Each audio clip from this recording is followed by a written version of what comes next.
Okay, so considering that Mr. Zycock still hasn't released a definitive Columbina guide, I have decided to do a quick and easy guide of my own.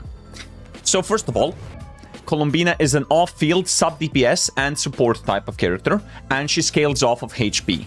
Now, that's also the first thing we need to talk about.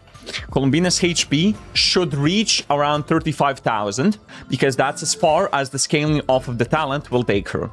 So the talent says, or the part we are actually interested in, lunar reaction damage inflicted by party members gains a base damage increase based on Columbina's max HP.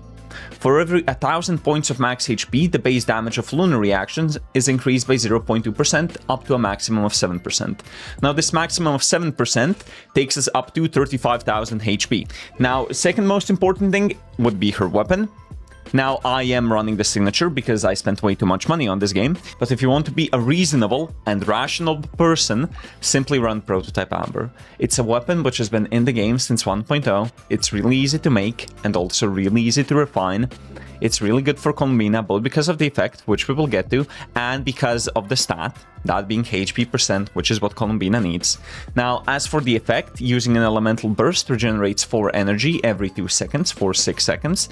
This is great, and it gets even higher with the refinements.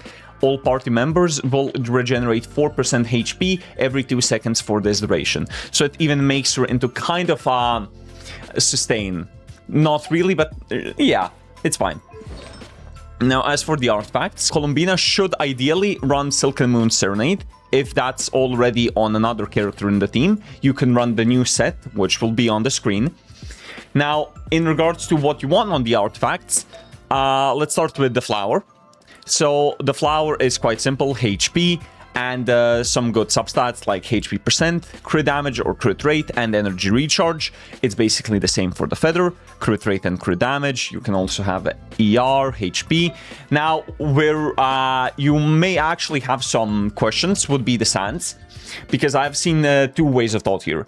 Either having HP on it, or having energy recharge on it. Now, because I'm running the signature, my energy requirements are kind of lower, which basically means I get nothing from running ER on the sands, but I should run HP. Now, if you're running Prototype Amber, it should be the other way around, as in you should actually have an ER sands, because it will make the character building way easier for you. Now, as for the goblet, that's quite easy, HP percent. You could go for Hydro damage bonus. I don't know why you would want to, because I don't think you will have both enough ER and HP. So yeah.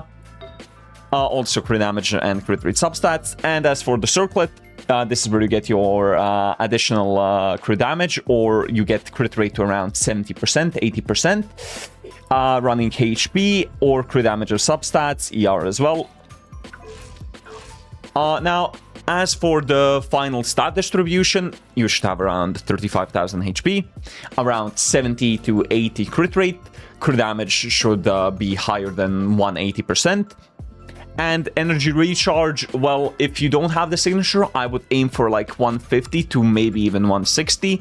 While if you do have the signature, 140 I have noticed is already enough. I do get the burst every rotation, so yeah.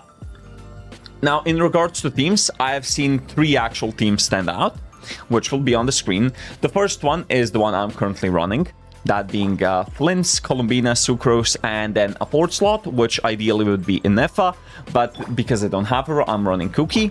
Now, a second team you could run would be Columbina, Nefer, Nahida, and Lama, which is also a really good team, and she does basically the same in it.